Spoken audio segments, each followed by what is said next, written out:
சில விதை பாறையில் விழுகுது, சில விதை முள்ளில் விழுகுது. ஆனால் முள்ளில் விழுந்த அந்த விதை அது வளருது. வளர்ந்த உடனே அந்த முள் என்ன செய்யுது? நெருக்கி போடுகிறது. அந்த நெருக்கி போட்ட உடனே அந்த வாக்குத்தத்தம் அந்த விதை வளர முடியல அப்படிங்கிறார்.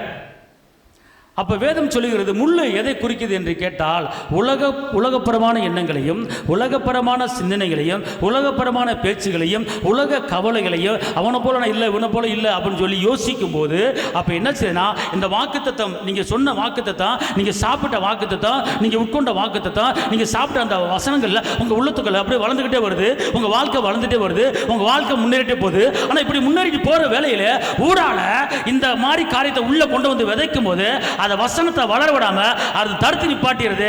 அந்த நேரத்தில் உங்க வளர்ச்சி, உங்க கைது செய்யற வேலை, தொழில் எல்லாமே அது தடைபட்டு போகிறது. வளர முடியல, எழும்ப முடியல, பிரகாசிக்க முடியல, வெளிச்சம் கொடுக்க முடியல.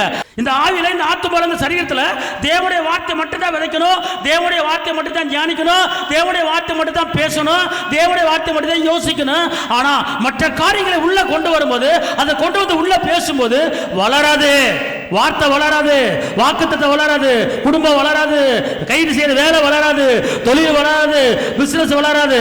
ஏன் வளரல அப்படின்னு கேட்டா உலகப்பரமான முள்ளு உள்ள வந்து உட்கார்ந்த உடனே வளர்ச்சி நின்று விடுகிறது. அப்ப உலகப்பரமான காரியங்கள் என்ன?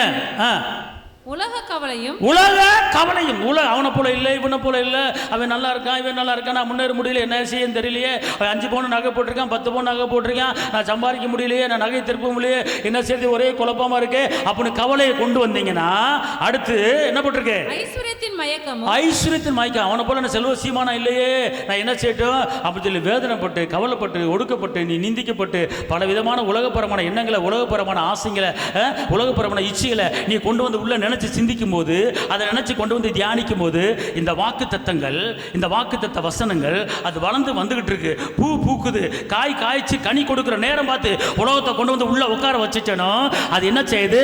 வளர்ச்சி நின்று போயிடும். புரிஞ்சவங்க அல்லேலூயா எல்லாம் சொல்லுங்க. நான் உலக கவலையும் உலக சிற்றின்பத்தையும் உலக மேன்மைகளையும் நான் உள்ள கொண்டு வரமாட்டேன். அல்லேலூயா.